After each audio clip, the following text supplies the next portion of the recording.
Let's take a look at other markets now. Let's see what's happening with the crypto market. We see Bitcoin, neutral. That's the sentiment we're seeing there.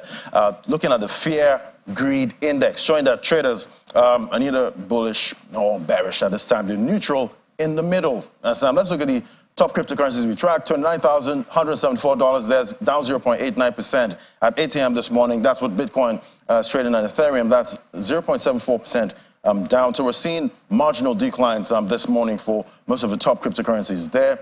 Let's talk to Elliman Damble. Well, we'll bring Elliman Damble in soon. Now, IMX there, the top Guinness counter, 11.55%. 80 cents, that's what we're seeing for IMX on the top Guinness counter. Double-digit gain. Casper, 4 cents, 5.97% up. We've seen Nexo, ICP, Internet Computer, that's been on a downtrend ever since it listed. It's trading about $400 at some point, but see there, $4.22, 2.28%. I believe we have Elliman Damble now, financial market analyst. Hello, Elliman, good morning. Oh, good morning, Lottie. How are you? I'm fine. Great to have you, Elliman. Quite a week for Bitcoin so far. Still below that 30K level. What are the charts telling you about resistance and support zones?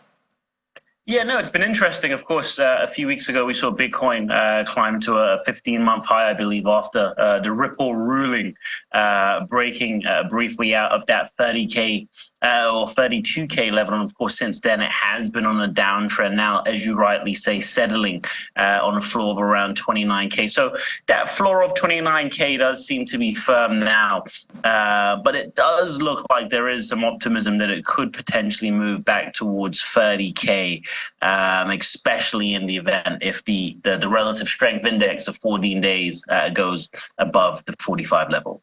And what are you seeing for next week? Are we seeing a downtrend or maybe some move above that 30K level? Yeah, no, exactly. And I think with this week, of course, we had the Fed announcement, we had GDP data coming out from the US, we had consumer confidence data as well. So there was a lot of fundamentals. Of course, next week you are going to have non-farm payrolls, but there's going to be less in the sense of fundamentals. And of course, whenever we don't see so many back-to-back fundamentals, there's more moves in the price in a particular direction. So again, it really depends what happens now. The RSI is currently tracking at around 42. So if it remains above that floor, I do believe it could probably push above 30K next week. Are the technicals showing any oversold region at this point? Yeah, exactly. So at the moment, it is relatively oversold compared to where it was, let's say, even 10 days ago.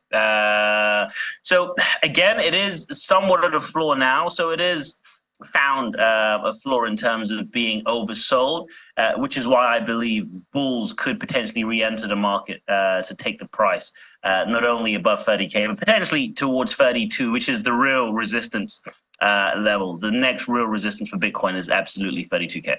Absolutely 32K. That's Elliman Damble there. That's what's telling us for the absolute resistance for Bitcoin. Thank you so much, Elliman Damble. Always great to have your perspective, and enjoy the weekend.